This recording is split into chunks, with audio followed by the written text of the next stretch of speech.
Hi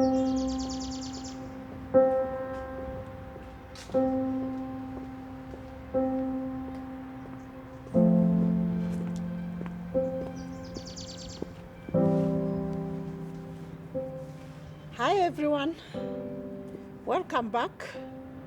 My name is Jane Gatia. I'm a counseling psychologist, and today we are going to look at a very important area of our lives.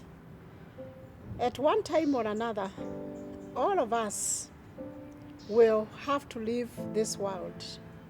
In other words, all of us at some point, our lives will come to an end. Probably the big question is, what is it that we are supposed to do when our loved ones leave us? What is it that people do right? What is it that people do that is not probably very fulfilling or very supportive to bereavement? So I would like to speak to you then about bereavement and the things that happen to us when one of us leaves us. Not that this is a new subject, but in terms of the experiences. There are some of us who say it is not good to cry. It is not necessary even to stop people from crying, and it is necessary just to be strong and to be there maybe for the children, be there for the other spouse, and be there for other people, and not to show our sadness. When we are bereaved, there are few things that happen to us. And research on loss, death, and grief has indicated that people will have to go through certain stages as they mourn their loved one. I want to quickly tell you about these stages. The first thing that happens to us, all of us, when we receive news of death is disbelief. We call it shock. The person gets into a very serious moment of shock, which could last for some minutes, for some hours, and probably for some, for a few days. So that shock is given naturally by God to help us so that we don't develop medical conditions, particularly heart diseases or even hypertension. So what happens then after the shock? We get back to ourselves and we ask, what you told me, probably addressing the person who delivered the news, what you told me, is it true? Who told you? How did you get that information? Are you sure of what you told me? So that way the person is coming out of shock slowly. And then one may get into a stage of even doubting. If you think what you told me is true, that so-and-so died, why don't we confirm again? So that is now another level. And then the person may get to a level of getting angry. We actually get angry with the people who have died.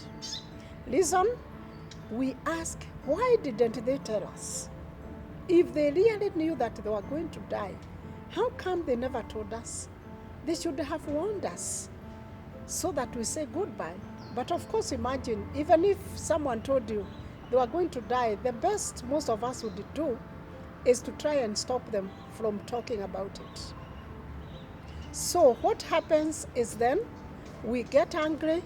We get angry with our Creator and we ask, why now? Why me?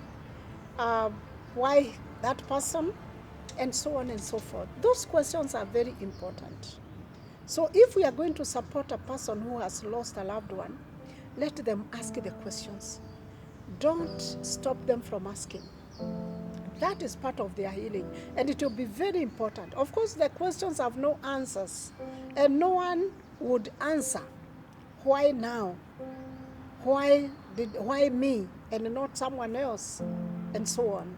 Those are called rhetoric questions, and they really have no answers, and no one can answer. After that, the person may get to a level of feeling very, very sad, very deep sadness. particularly as days move on and we realize actually we are going to bury that person. The sadness deepens and we feel so bad. And that's when we say the person has been overcome by grief. And particularly when we are burying our loved one, it feels very bad. That person who is bereaved definitely needs support. They need friends to be around them. And that is why most of us feel compelled to go to funerals, except at a time like now. But we still can do a telephone call. We can call the person and assure them of our support. So support is very important when we lose our loved one. Actually, research and many studies have indicated that persons who get psychosocial support at a time of mourning their loved one, they recover better. The recovery process is usually smoother, and it is faster, and it is much easier because they have that support. And of course, eventually the person will accept that the loss has come through death and they have lost their loved one, never to see them again. And at that moment, they wake up in terms of they get engaged. Once again, they get back to their work. If they are working, they get back to their daily activities, and they also reestablish relationships with the people once again. And that is where now we say the grieving seem to have ended, and they continue mourning on and on for a given period of time. Most of the people will feel much better. About 2 years later is when they wake up and they feel they can now remember the deceased with appreciation for the time they lived together, and they're able to deal with the items of that person who died. So that is about dealing with the loss for ourselves, for our friends, and for our neighbors. And this is important so that we do not stop people from mourning their loved ones in the best way that they can. If they want to cry out their hearts, let them cry. If they cry little tears, as it were, let them cry. There is nothing wrong about that, and absolutely nothing sinful about that. So, and thereafter, they'll be able to move on. So, watch out. Look out for the next episode where we shall still continue and talk about how we support ourselves in the event of loss of a relationship. For now, we can stop there and don't go away too long because the next episode will help us to understand relationships.